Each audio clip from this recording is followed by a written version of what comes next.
Assalamualaikum warahmatullahi wabarakatuh. Kenalkan, nama saya Isnan Alhamdulillah dari kelas PI 23A5. Di sini saya akan menjelaskan analisis dataset basis data yang berjudul Terorisme Global, lebih dari 1.800 serangan teroris di seluruh dunia pada tahun 1970 sampai 2017.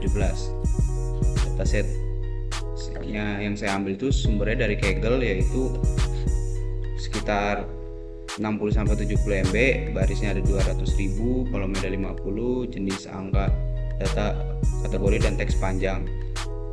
Di sini ada linknya juga. Ketika Anda ingin melihat linknya dataset tersebut, Anda bisa mengcapture atau menelusuri dari link tersebut. Nah, informasi dataset yang pertama, data cukup lebih dari 200.000 insiden terorisme di seluruh dunia sejak tahun 1970.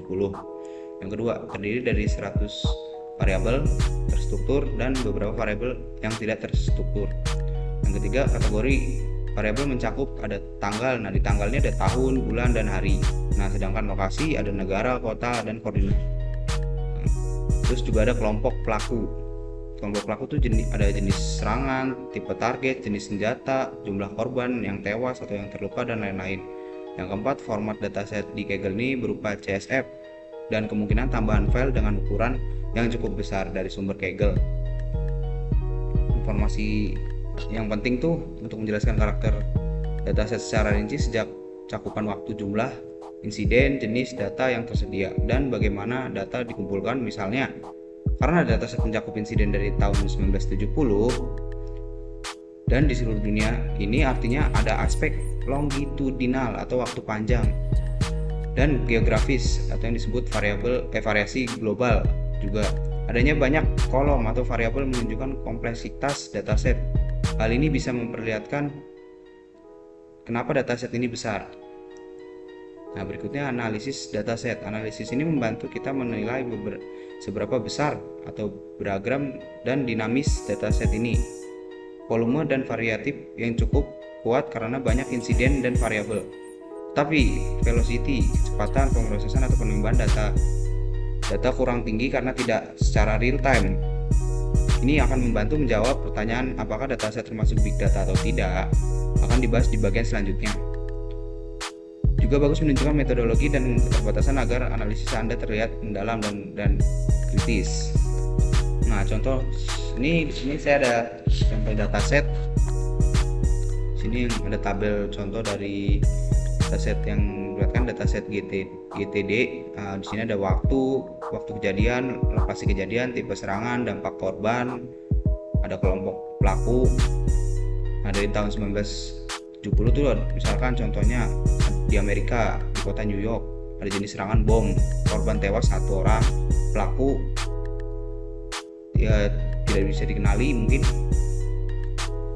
Nah, meskipun tabel ini disederhanakan, struktur aslinya memiliki ratusan kolom, lebih detail biasanya, tetapi inti dari informasi yang saya sampaikan ini bisa membantu para peneliti atau menganalisis pada pola terorisme yang berbagai negara sepanjang waktu. Nah, apakah dataset ini termasuk big data? Menurut konsep big data yang sering digunakan, ada disebut 3V atau volume, variatif atau velocity. Yang pertama volume.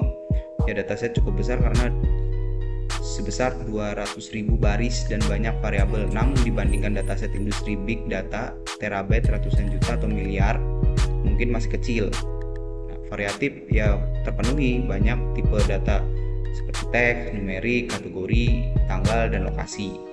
Yang bagian velocity tidak atau kurang terpenuhi, data tidak datang secara real time dan update-nya data periodik. Oleh karena itu, dataset GTD bisa disebut sebagai large scale atau dataset namun tidak sepenuhnya memenuhi syarat big data. Dalam artinya penuh atau seperti data stream real time atau extreme high volume, extreme high velocity. Faktor tambahannya di sini ada tenaga komputasi yang dibutuhkan untuk mengelolanya, mungkin masih bisa di laptop atau single server. Berbeda dengan big data yang sering memerlukan cluster, distribusi, atau computing. Jika Anda memakai definisi yang lebih longgar, misalnya 100.000 record atau multivariable, mungkin bisa disebut big data dalam konteks akademik. Tapi secara konservatif tidak big data dalam pengertian industri 2020. Nah, sekian, terima kasih. Mungkin penjelasan saya masih ada yang kurang. Mohon maaf. Sekian, terima kasih. Wassalamualaikum warahmatullahi wabarakatuh.